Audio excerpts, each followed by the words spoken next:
guys, thanks for joining us on Family Life today here on YouTube. Make sure you subscribe. You don't want to miss any episodes, so hit the little bell and you'll get notifications and you won't miss anything.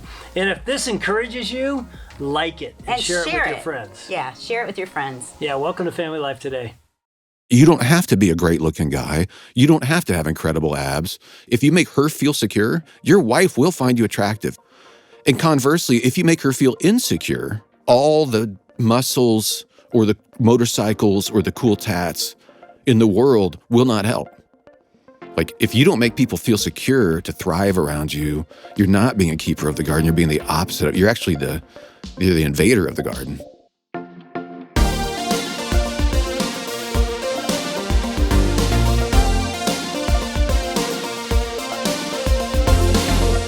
Welcome to Family Life Today, where we want to help you pursue the relationships that matter most. I'm Ann Wilson. And I'm Dave Wilson, and you can find us at FamilyLifeToday.com or on the Family Life app. This is Family Life Today.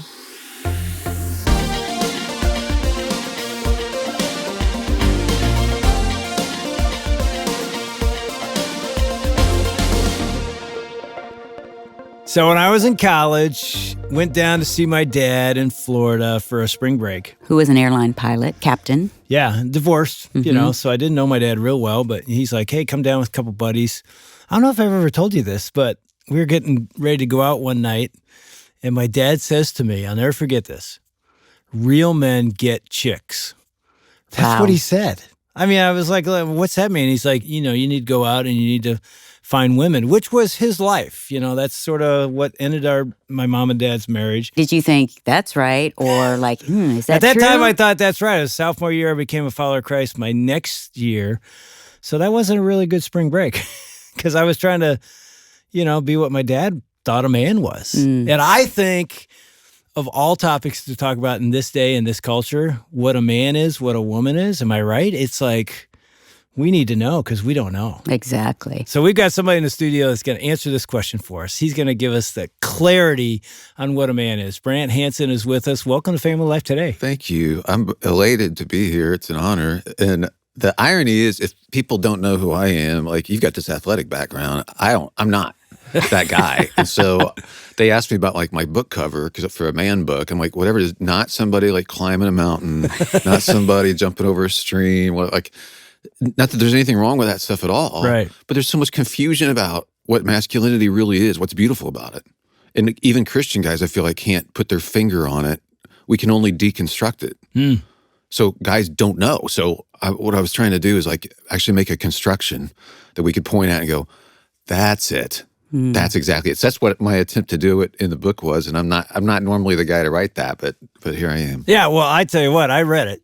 It was fun to watch Dave. He's like, I cannot put this book I can't down. put it down. And I think I've awesome. read Thanks. every man book out there, because we want clarity. We want a vision of manhood. I want to write one. And after reading yours, like, I don't need to write a book. This is That's awesome. This is a Thank book. you. Let me tell you Great what it time. is. It's called The Men We Need, God's Purpose for the Manly Man, the Avid Indoorsman, and Any Man Willing to Show Up. And tell our listeners what you do, because you talk on the radio every single day. Yeah, I'm a radio host on Christian music stations around the country, and I do it from my house, so it's kind of different. Oh, that's nice. And then also, I write these books, and I work with an outfit called Cure International. That's my main thing. It's hospitals around the world that heal kids with surgeries, and we tell them and their families about the kingdom of God. Wow. So we're overt about the gospel in all of the hospitals. So we heal their kids, tell them about Jesus, and they come running back they couldn't walk before. And these kids go running back to their villages, and people are like, who did this? I mean, it's fabulous. So that's my main heartbeat, but that's the stuff I do. That's amazing. Thank you. It is the sweetest thing. Like, if you ever go to one of these hospitals, it feels like the embassy of the kingdom of God on earth. And it's exactly what Jesus told us to do. You're healing them physically and spiritually. Yes, healing and proclaiming the kingdom of God. And I'm not a doctor, but I was like, I could use whatever platform I have to let people know about this, because I feel like people need to associate Christianity with this. Yeah. So anyway, that's what I get to do, and I get to serve these vulnerable kids and their families. And in a sense, you tell me, I'm reading into this, but as I read your book and sort of the vision of what a man is, That's sort of an extension of totally the keeper is. of the garden, right? It is. And so that's what I'm trying to say in the book. Like, Adam was given a job, and it's keeper of the garden. So that wasn't something that was articulated to Eve. She's given another incredible role, like an expansive role, this Azer rule, which is a word that's used for God as rescuer later on in the Old Testament many times. But for Adam, keeper of the garden is his thing. And so everything falls apart when he doesn't do his job. And that's what I'm trying to say, unpack that for guys to go, look, you don't have to be jacked. You don't have to have ripped abs. You don't have to have an incredible 4x4. Those things are fine, but they're not the point. Right. The point is providing security for the people around you, starting with the people in your home, but emanating out from there. Being a keeper of the garden means you're somebody who creates the space around you with whatever influence you have. The vulnerable are secure there. And people get to thrive and bloom because of what you do. And it can be, like, for me, I just traffic in words. That's my thing. But for other people, they have other abilities and skills. But that's what we're for. And I make the point, I try to make this really vividly, and I'm telling guys, this isn't why you do this, but it should help you understand that it is what you're supposed to be doing. Women find it wildly attractive. It's true. It's true. It's true. Thank you. Oh, we've got a woman in the... Yeah, you can speak to this. Yeah, I mean, why do women find that attractive? I thought it was ripped abs, and look at my biceps. I mean, I'm kidding, but a lot of guys think that. Of course, and we right. grew up in a culture that tells us that. I think when a man serves, when he lives out who God called him to be, when he's the protector, when he is the one that's there to provide justice, there's something that's so attractive about that man that we're drawn to that man. Well, it's across cultures. And it's not this I own you protection stuff. It's I'm there to be a fan of my wife. I want her to thrive and bloom. Same thing with my kids, the people around. Like, I'm somebody who creates space for that. If you think about it too, a garden is somewhere where species that normally wouldn't thrive in the wild get to bloom and become everything, like these incredibly beautiful species. That's my job. So like with Cure, for instance, these are kids that have disabilities or conditions we could treat. So like as a believer, I'm like, why don't we treat them? But now they're able to go to school. Now they're able to run and play or wear shoes like they've always wanted to, or what, like, so to me, I feel like that's my job. But what's wild, I learned this, I was at the University of Illinois, I went around, I was in getting a tour around a girls' house when we were first on campus. They took some of us guys over there. It was a Christian girls' house. We went in every room. They had the same poster in every room. It was the strangest thing. So I write about this in the first chapter of the book. This poster is the best-selling poster in the history of posters. It's called L'Enfant. It's taken by a French photographer. And it's this guy, profile of this guy. He doesn't have a shirt on, okay? He's got jeans on. I'm sure he's a good-looking guy, but there's a million good-looking guys, and there's a billion pictures of good-looking guys, but they all had the same picture. He's holding a baby. And it's a profile of him holding this baby, and the baby's looking up at him, and he's looking at the baby. And after I saw the fifth one, I'm like, what's the deal with the dude? Like, what? Oh, he's so attractive. Yeah, but there's a lot of oh, no, it's not really him. It's the way the baby's looking at him, they said. And you can look up this poster on Google. You may recognize it. Yeah. It's still 5 I've seen that poster. Me too. When I was reading what you wrote about it, I'm like, I remember that poster. Yeah, it was huge. So it's resonated with women. Why? And they're like, it's the way the baby's looking at him. And I can see they're making eye contact and the baby's looking up at him, wide-eyed, like, you're going to take care of me, right?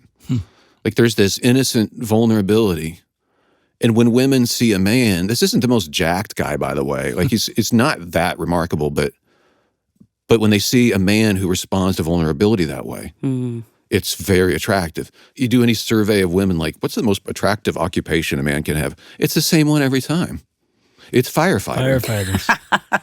Why? I mean, I asked that question in the book, like, is it the reflective pants? Is it like, because I tried Is that. it the I love you helmet? said that. Yeah, I've tried that. I laughed out loud. I I'm can like, assure you it is not the reflective. But it's like, there's something about that.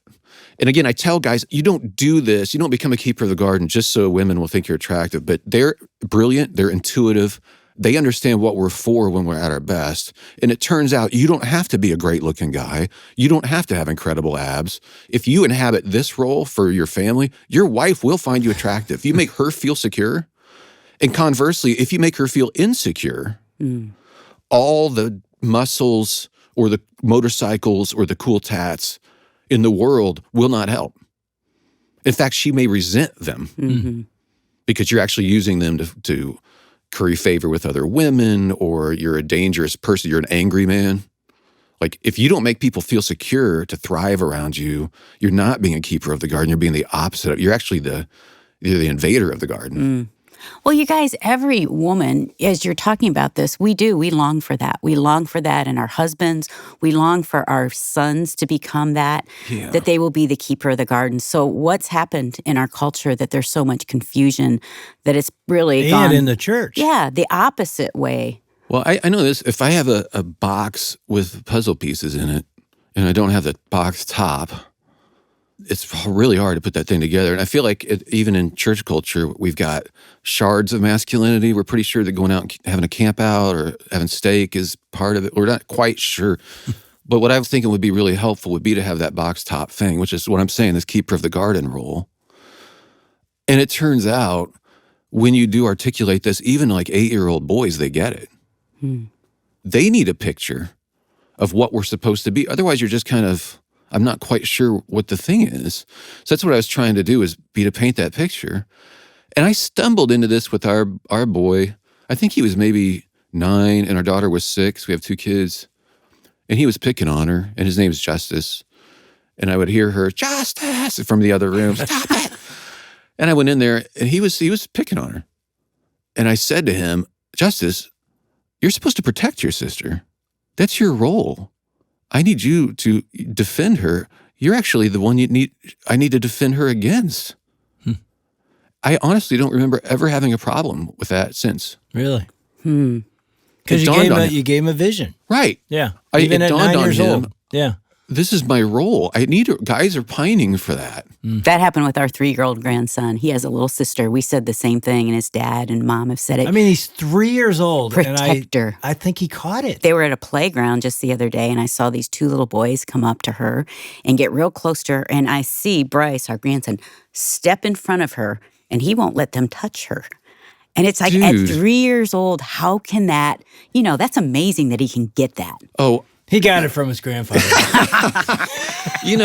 So the evidence for what I'm saying, not only does I think it's interesting in Genesis, that Adam is given this job, but the fact that women intuit it and 3-year-old boys can intuit that this is right and this is good, that we're supposed to be keepers of the garden, tells me a lot. And it's interesting too. I tell the story in the book about Bridger. He was a kid a couple years ago in the news. It went wildly viral. This boy, he was 6, his sister was 3. They were at a neighbor's friend's house, and a wild dog went to attack this little girl.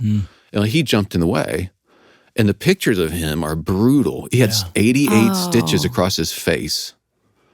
And so he's standing there, these 2 little kids with their hair, everywhere. And he had said to his dad, I thought if someone should die, it should be me. Come on. His dad had clearly been intentional about teaching him this. And they're believers. I thought that was very interesting. But this went so viral, like Robert Downey Jr. Zoomed with him and the family. Chris, one of the Chris guys, he was Captain America, sent him one of his shields. Like, the whole world's like, wow, that's like, the world gets it at the deepest level. We tried to deny it, with different academic arguments, but we know that's what a man is good at. Women can do it too, but we're made for this. It's like a dump truck dumping. Like, this is a vehicle that's made to do this.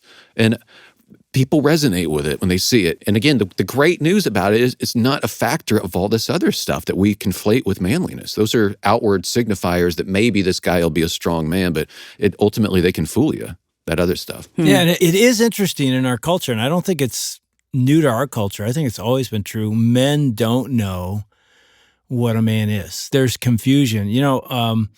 I just say this. I coached high school football for years, and we would do a chapel service. This is at a public high school, which is awesome. So the head coach is like, I want you to do chapel like you do for Detroit Lions for these high school kids. I know it's a public school. I'll tell all the parents before the season starts, listen, this is voluntary. We do this. If your kids want to go, we're going to invite them, but we're not going to make them go. So, to do this public school is like awesome. I just like, this is awesome. So Thursday nights before we have a team meal and then we play the game on Friday night, these boys will come. Well, the whole team comes. Cool. 70, 80 boys in this room. And every year the head coach would say this, talk to them about being a man. Huh. because I developed this thing, what I call the 4 pillars of manhood. So I'd stand up every season at some point and go, guys, tell me when a boy becomes a man. Huh. Nobody knew. Huh. All these boys, 70, 80 boys in there, I'd say, tell me, yell it out. It's a great question. When he gets his driver's license, I'm like, guys, is that when it happens? No, it's not when it happens. Then at the end, they're all looking at me like, we don't know. Are you going to tell us? I'm like, yeah, let's talk about it. Which is what you wrote about. But why is that so true in our culture? Because it isn't just in the culture, it's in the church as well. If I did the same thing with young boys in our church, I think I'd get the same answers. They don't know. Why don't we have a vision? I mean, I think there's a lot of cultural issues that come along with that get bound up in what manhood is, that we still make those guesses. Yeah. And again, right now, we deconstruct everything, right? So we understand what toxic masculinity is. Right. And that's good to know that. Yeah. Some of this deconstruction is good. We're like, okay, Jesus is not John Wayne. All right. That's good to know. But what is masculinity then? Yeah. So amidst all of this, it's a lot easier to knock something down than it is to build it. Remember that from doing Duplos with my kids. Like, I'd stack them up to the ceiling and be very proud of myself. And then the kids would knock it over and it fell swoop and we'd all laugh. Yeah. But it takes a long time to build something. Very easy to deconstruct. And I think that's part of it too. It's like we're into knocking things down. Yeah. But at some point, if the culture is going to thrive, a culture is like agriculture. It's what you plant. That's what you reap. Yeah. So I don't have a great answer for why that happened. There's probably a lot of different, a confluence of factors. But what I am trying to do is just go, well, let me take a shot at it. Yeah. So that we know. And I think it's actually really energizing to know what you're supposed to be doing. Oh, yeah. Brant, what's your story? Like, how did you become passionate about this and why did you want to write about it? I think part of it is I'm on the autism spectrum. So I'm good at some things and I'm socially, it's taken me a while to figure out how to interact. And I've gotten better as an adult on that stuff. But when you're on the outside a little bit and you're always asking, well, why is that cool? Or why is that awesome? And I don't understand why the culture picks certain things. I think when you're on the outside looking in, you can kind of pick stuff like that out. I was always the smallest in my class. Like I play the flute. You guys know that. I put that in the book. These are all normally things that would disqualify you from man book authoring. I play the accordion. I was president of the Illinois Student Librarians Association. There you go. Yeah. For the entire state. High five. High five. So if I'm being a man, what am I actually doing that's right? And then I had the women in my life who know me well going, you know what? Every time you talk about this sort of thing, whether it's on the air or off, guys listen to you. And my wife encouraged me to write it. We've been married 32 years. That's really encouraging to me. Because that says a lot. Right, that's what I was thinking. Yes. And then I have my radio show producer wanted me to write this. I've worked with her for 10 years. I was just going to tell you that. When I picked it up, I usually don't read the intro. Yeah. Or this one, the foreword. I mean, sometimes, but I don't know if you do either, but sometimes I skim it. Yes. And I pick it up and I'm like, foreword, Sherry Lynn, Brant's longtime radio producer and friend. I'm like, I wonder what she had to say. Because you guys do, you work together. You do podcasts together. Yeah. And so obviously, you know what she wrote. I mean, I'm literally tearing up as she says the first time she ever came to your house, she watched how your wife and kids looked at you, and she said, he's the real deal. And I teared up because I thought, that's what every man wants. It's what every woman wants. She captured the vision of this is what a man is, just by the way your wife and kids look at you. And she says, now that was the first week she was working with you. Now she's been with you for years. And she says, it's the real deal. This is how he is. That's a win. And she's contrasting me with her background too, which is she's from this pretty tough family. They are athletes and they're steel workers. She's from Pittsburgh, football players and everything. So she always thought that's masculinity. And then she starts working with me. I got puppets, It's quite a counterpoint. It's like, what in the world? And then what do you do with your puppets? Well, I play with them, man. On air? Well, yeah, I do, which is kind of funny too, because people are like, is your mouth moving? Or like, I'm not doing ventriloquism. Anyway, it's one of those things where it's like she was contrasting what she saw with me and realized that it really is about security. That really is what it is. And then seeing from her perspective, thankfully, she's like, you're consistent in your character. You're honoring to me. I see how you honor your wife. You may want to write something about this and give guys a concrete example because they don't have one. Not really, like a picture that applies to everybody, not just outdoorsy guys or whatever. Like this could be guys that are more analytical, engineers or IT professionals or nerdy guys or athletes. One other thing, honestly, I came from a pretty scary childhood, and I'm cool with my dad now. What do you mean? What do you mean scary? Traumatic. And so my dad's a pastor, but my parents got divorced and then remarried each other and got divorced again. And there was a lot of fear for me growing up, a lot. Constant fear, deep fear, like knee knocking and hiding in the bathroom floor. I locked the door and just want to get away from everything. And I remember having an epiphany when maybe I was 12, and I thought, if I ever have a family, if I ever have kids, I know how they're not going to feel. So I think that's a big part of it. Yeah. Let me ask you, with your dad being a pastor, did that affect the way you viewed God? Yes. Were you afraid of God? Yeah, and I am a highly skeptical person. I am by nature anyway. I joke about this, but it's true. I used to do Dave is too. Okay, like, I'm always kind of looking out of the side. Like, I I'm don't know. the same way. Yeah. Like, I hate it sometimes about myself, but it's there. well, in this case, I'm so skeptical, it chased me back around. Because I feel like a lot of people are one-way skeptics when it comes to faith. And I think my experience, I'm like, okay, what are the alternatives? But I'm skeptical about those too and ask questions. I don't think they work. I think Jesus is the only one who makes any sense, for crying out loud, in the world. Because he calls out human nature and sin and then does something about it instead of acting like, no, we're all good, or I don't know what to do about it. I think human nature is so obviously askew, but that chases me back around to him calling out self-righteousness, calling out the way we won't rethink, calling out the way we want to point the finger at others, all that sort of stuff. And I love that. And when did Jesus, our good Father, God, when did that become really real to you? It's taken time. It's been a process. I think I would have said he's good even in college and after that. But I've really leaned into it the last 8 or 9 years maybe. That I really do believe he's good, that he wants to partner with us. I can talk to him. It takes a long time. There's an intellectual assent you can give to certain precepts, and I've done that. But to take it to heart where it's like, no, I enjoy God. That's fairly new. Isn't that something? I mean, if you could, look through the microphone to a 13, 15-year-old young man who's trying to figure out what he's going to be as a growing up boy into man, what would you say to him? I'd say, I know you like video games.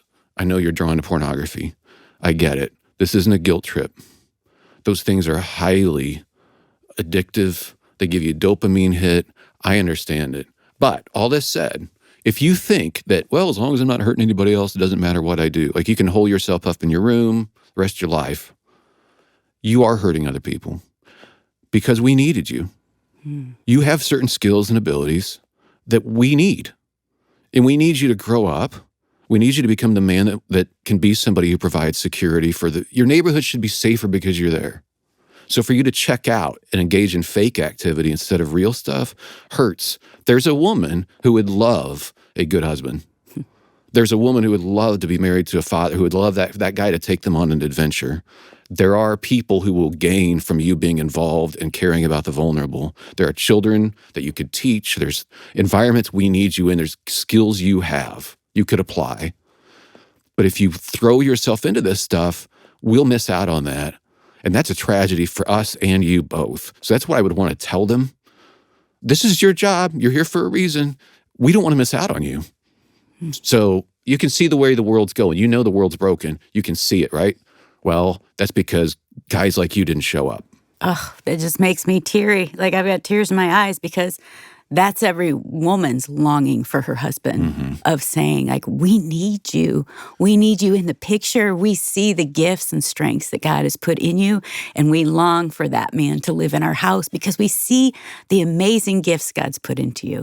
That's the longing of every woman. So what is it that makes you tear up? Maybe because I raised 3 sons and because I see women and wives that are struggling so much with their husbands just checking out every night, whether it be porn or video games. And even, we've worked with the NFL for so many years, and these women are like, they're the most gifted person. They're these big protectors. But, they're playing video games and they won't even engage with the kids in our family anymore. And it makes me sad because, these guys are world changers. Like, they're the protectors of the garden. Yeah, and I could be that way too. I get it. It's hard to not be passive. We can all be that. Passive is where we got here. Adam was right there when Eve sinned. It said he was with her. He didn't intervene. He didn't protect her. And then when God comes looking for them, he's like, Adam, where are you? He didn't say Eve. Maybe he was saying it to both of them, but he actually says, Adam, where are you? Like, I made you to be the keeper. How come you didn't protect this place?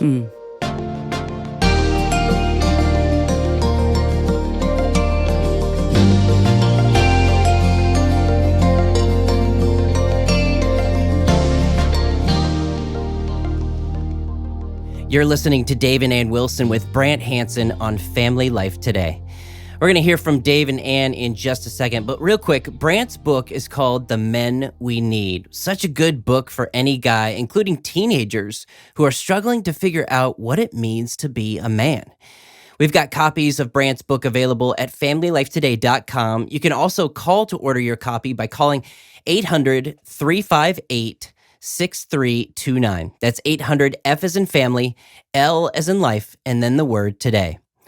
So Dave, you thought the subtitle of Brant's book was kind of provocative, huh? I remember cracking up when I read the title of Brant's book, The Men We Need. Listen to this: God's purpose for the manly man, the avid indoorsman, and any man willing to show up. It's a funny title, but it's not flippant at all. In fact, I don't know of any subject more relevant than this one. The public conversation on this topic of manhood is filled with conflict, confusion, and it's really healthy to rehearse God's plan for masculinity. Men, you listening? We need to understand what it means to be keepers of the garden. And Brant just helped us understand that. And I tell you, when Ann and I agreed to take this position at Family Life, we actually got on our knees and asked God to help us bring clarity to issues like this one. This is a big one. And this radio program and the entire support system that surrounds it is devoted to equipping you with practical help. And most of all, we're laser focused on providing a daily dose of hope. And man, we all need hope. Men, teenagers, young couples, marriages, they're really confused on what to believe right now. And it's really messing up the future of our homes. Well, let me tell you, right now, you can become a vital part of reaching homes beyond your own. Let me tell you how. Family Life is the recipient of an enormous matching challenge in the amount, you ready for this? $2 million. $2 million has been given as a matching gift. And for just a few more weeks, you're invited to leverage your gift through this special opportunity. Every dollar you give will be automatically doubled in size until we reach the goal. It's our voices that you guys are hearing every day on Family Life Today, but it's your gift to this matching challenge that makes this program even possible. And here's the truth. Family Life Today would not even get past this studio in Orlando without people just like you. So be the one who gives hope to someone without it. Like, that can be you. Give to this matching challenge today while it's still fresh on your mind. Yeah, proactively being an instrument of hope is not typically how we think about giving. So thanks for that reminder, Ann. And thanks to some generous ministry partners, your gift will be matched dollar for dollar until we hit $2 million. When you give any amount, we're going to send you 4 copies of The 4 Emotions of Christmas by Bob Lepine. And in addition to that, we're going to send you 6 greeting cards that have been hand-selected by David and Meg Robbins. These make a great tool to share with the loved ones in your life. You can give today at FamilyLifeToday.com, or you can give us a call at 800-358-6329. Again, that's 800 F as in family, L as in life, and then the word today.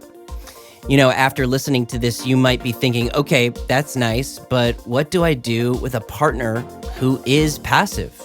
Well, tomorrow on Family Life Today, Brant Hansen will be back in the studio to actually question your role in the relationship. That's tomorrow. On behalf of David Ann Wilson, I'm Shelby Abbott. We'll see you back next time for another edition of Family Life Today.